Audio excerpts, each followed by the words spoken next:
હંમેશા યાદ રાખો, કોઈપણ આર્ટમાં અગર મલ્ટી કલરનો યુઝ કરવાનો છે તો આડાઅવડા કોઈપણ કલર ન નાખશો, પણ મેઘધનુષ્ય એટલે કે રેમ્બોના 7 કલરનો યુઝ કરશો તો આર્ટ અલગ જ સુંદર લુક આપશે.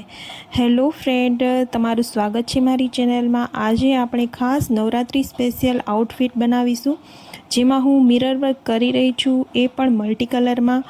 તો તમે લોકો વિડીયોને છેલ્લે સુધી જોજો, અને જો વિડીયો પસંદ આવે તો વિડીયોને લાઈક કરી અને ચેનલને સબસ્ક્રાઈબ જરૂરથી કરજો.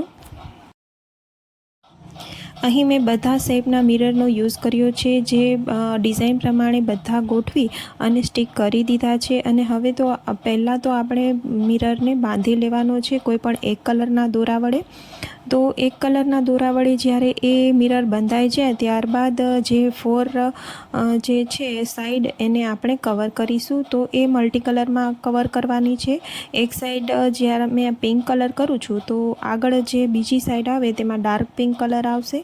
એમ 4 સાઈડ આપણે કવર કરવાની છે. જો ટ્રાયંગલ મિરર હોય તો તેમાં 3 કલર આવશે, અને આ જે ચોરસ મિરર છે તેમાં 4 કલર આવશે, અને ગોળ મિરર હોય તો તમે ગમે એટલા કલર તેમાં નાખી શકો છો.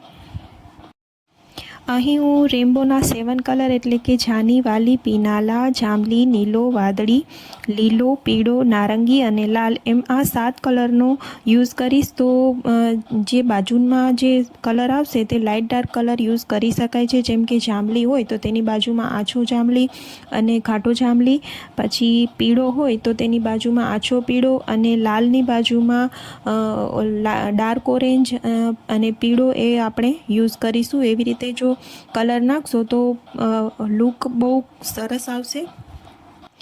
અને નવરાત્રિમાં આવા કલરના આઉટફિટ ખૂબ જ સરસ લાગતા હોય છે. એમાંય પણ મિરર વર્ક તો ખૂબ જ સરસ લાગે છે. રાત્રિમાં પહેર્યું હોય તો દેખાવ કંઈક અલગ જ ઉઠીને આવે છે. તો આ જે આઉટફિટ છે તે કુર્તી છે. તો કસ્ટમરને આ રીતે મલ્ટી કલરમાં કુર્તી બનાવવાની હતી. તો નીચે છે તે લહેંગો એટલે કે ચણિયો આવશે, ફૂલ ઘેરવાળો 10 મીટરનો ચણિયો, અને ઉપર કુર્તી આવે છે. તો આ રીતે નવરાત્રિમાં આઉટફિટ ખૂબ જ સુંદર લાગતા હોય છે. જો તમે પણ આ રીતે મિરર વર્ક શીખવા માંગતા હો તો વિડીયોમાં જોઈ અને શીખી શકો છો. જોવામાં બહુ જ ઇઝી લાગે છે, પણ જ્યારે બનાવીએ ત્યારે ખ્યાલ આવે કે આ એટલું પણ ઇઝી નથી. તો અહીં મેં પહેલો કલર છે તેમાં નીચે ગાંઠ મારી દેવાની છે. એક લાઈન થઈ ગઈ છે મિરર વર્કમાં. અને હવે બીજી સાઈડ આપણે બીજો ડાર્ક કલરનો દોરો એટલે કે લાઇટ પિંક હતો તેની બાજુમાં ડાર્ક પિંકનો દોરો આપણે લઈશું. તો એ બીજી સાઈડ પણ કવર કરીશું, અને એની બાજુમાં એનાથી થોડોક વધારે ડાર્ક પિંક આવશે. તો એ રીતે લાઇટ ડાર્કનું કોમ્બિનેશન આપણે કરીશું.